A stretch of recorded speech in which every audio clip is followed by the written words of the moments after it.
आप सबका अभिनंदन और स्वागत। मैं अनुराधा शारदा आप सबका धन्यवाद देना चाहती हूँ कि आपने हमारे चैनल को देखा, वीडियोस देखे, वहां पर आपने सजेशंस और कमेंट्स दिए। आज हम बात करने जा रहे हैं भरत जी की और शत्रुघ्न जी की। पहले की एक वीडियो में हमने रामचंद्र जी और लक्ष्मण जी के नक्षत्रों की बात करी है और किस तरह से वो नक्षत्र उनके जीवन में रिफ्लेक्ट करते हैं, उनकी मनोस्थिति को, उनके कार्य क्षेत्र को रिफ्लेक्ट करते हैं, ये हमने देखा। राम जी का जन्म पुनर्वसु नक्षत्र में हुआ था और लक्ष्मण जी का जन्म जो है वो अश्लेष नक्षत्र में हुआ था। उनके जुड़वा भाई शत्रुघ्न, उनका भी जो जन्म था वो भी अश्लेष नक्षत्र में हुआ था और भरत जी का जो जन्म है वो पुष्य नक्षत्र में हुआ था। राम जी और लक्ष्मण जी पर हमने पहले भी, जैसे मैंने कहा, वीडियो बनाया है, उनके नक्षत्र पर डिस्कशन किया है। तो अब हम बात करेंगे भरत जी की और शत्रुघ्न जी की। सबसे पहले भरत जी का जो नक्षत्र है वो पुष्य नक्षत्र है। पुष्य नक्षत्र की सबसे बड़ी खूबी ये होती है क्योंकि इनके जो देवता है वो देवगुरु बृहस्पति हैं। तो ऐसे लोग जो होते हैं वो बहुत गुणी होते हैं और साथ ही उनका वो हर तरह से हर क्षेत्र में उनको जानकारी होती है, वो बहुत स्किल्ड होते हैं। भरत जी के यदि हम चरित्र को देखें तो उनमें भी सभी गुण थे और सबसे ज्यादा उनमें सुंदर थी बोलने की जो क्षमता। वो हर समय उनके बात में हमेशा मिठास रहती थी। फिर चाहे वो कोई भी हो, जिससे भी हो, चाहे वो भील हो, चाहे वो नाविक हो, सबसे उन्होंने बहुत प्रेम से, उनका संवाद वाल्मीकि रामायण में आता है।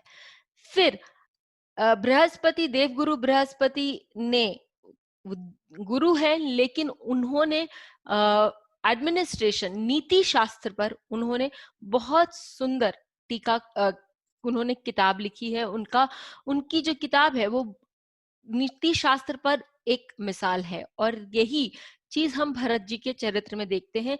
उन्होंने अयोध्या के बाहर रहकर भी, 14 वर्ष बाहर रहकर भी, उन्होंने अयोध्या का जिस प्रकार संचालन किया वो अपने में एक मिसाल है।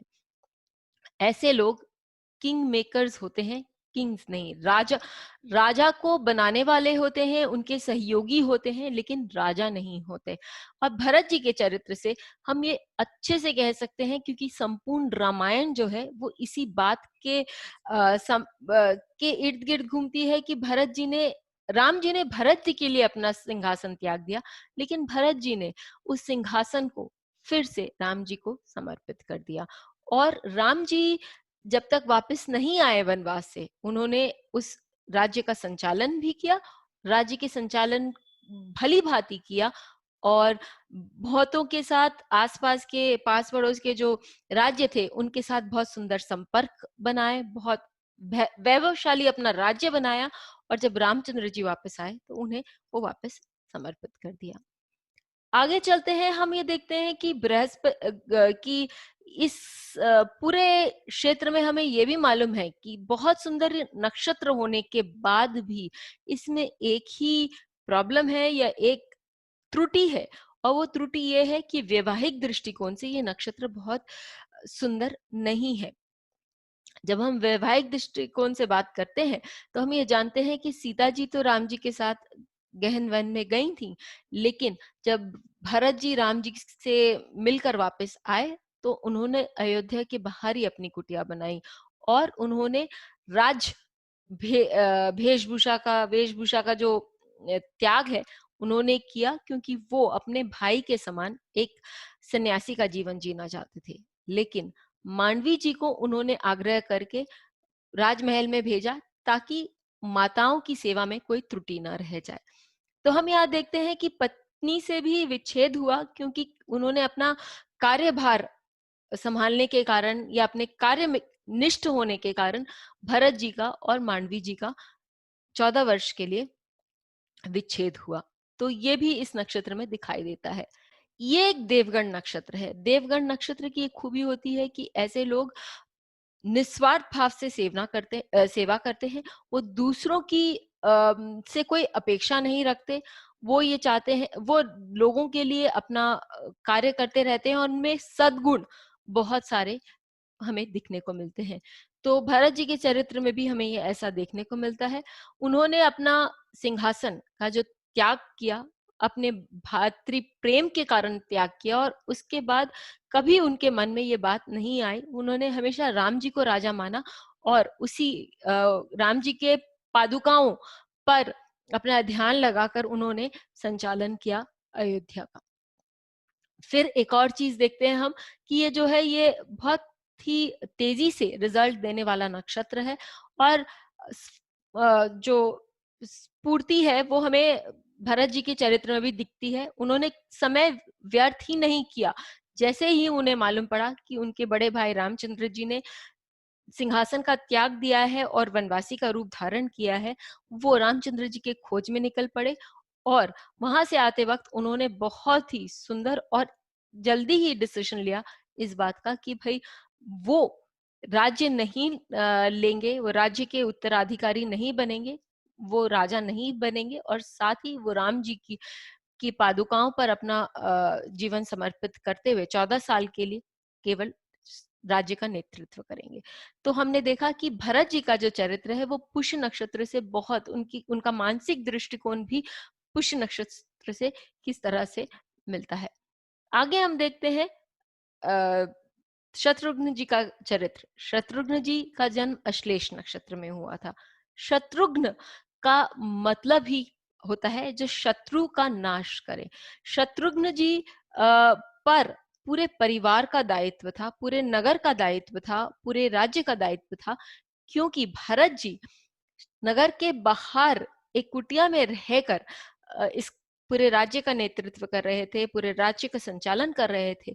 लेकिन परिवार के साथ रहकर, नगर में रहकर, नगर की, नगरवासियों की और पूरे राज्य की जो सुरक्षा का कार्य था वो शत्रुघ्न जी पर था, और उन्होंने इसे भली भांति निभाया।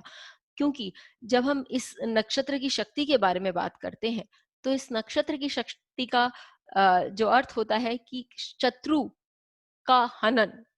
तो उन्होंने, जिसने भी किसी भी बुरी नजर से अयोध्या की ओर देखा, उस शत्रु को कभी भी माफ नहीं किया। स्वयं वो आगे चलकर किसी के साथ शत्रुता नहीं करते थे। हम ये देखते हैं कि सांप जनरली किसी के साथ शत्रुता नहीं करते, स्वयं किसी पर वार नहीं करते यदि वो भूखे नहीं होते, और यदि उनको छेड़ा न जाए तो वो कभी भी किसी पर अकस्मात प्रहार नहीं करते। फिर हम ये भी देखते हैं कि जो इस नक्षत्र की एक खास खूबी है कि ये नक्षत्र माता और मातृ स्वरूप के लिए इनका समर्पण या उनके प्रति उनका कोई प्रारब्ध रहता है।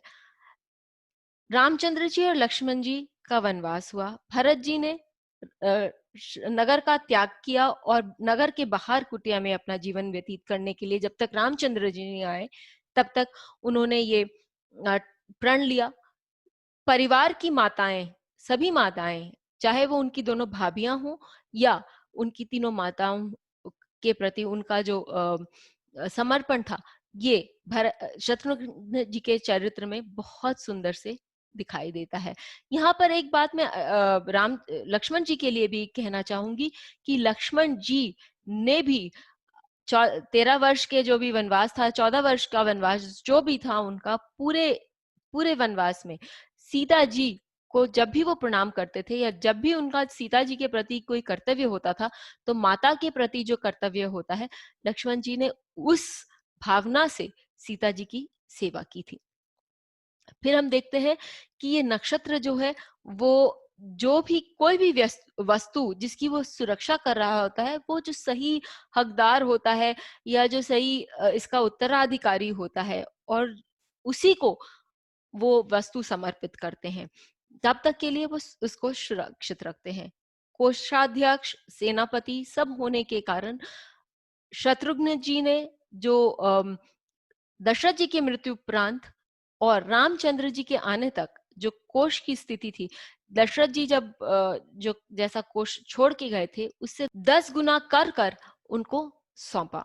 तो हम देखते हैं कि इस नक्षत्र की बहुत सारे जो गुण हैं, वो राम वो शत्रुघ्न जी में एकदम हमें दिखाई देते हैं। चलते-चलते ये बात भी बता दूँ कि शत्रुघ्न जी ने 14 वर्षों में कभी भी किसी को भी ये बात नहीं बताई कि उन्होंने बहुत सुंदरता से या उन्होंने कभी इस बात का अहंकार नहीं किया कि उन्होंने अयोध्या का राज्य तब संभाला जब तीनों भाई किसी कारणवश बाहर थे और वो राज्य जो था अपने वीकेस्ट पॉइंट पे था। इस नक्षत्र से हमें ये भी ज्ञात होता है कि जिन लोगों के लिए मनुष्य प्रेम अपने मन में प्रेम भावना रखता है अपनी परिवारजनों के लिए, उनके प्रति उनका समर्पण एक अलग लेवल का होता है और उसका वो अपना डींग भी नहीं हाँकते, ना ही उसका वो बाजा बजाते हैं।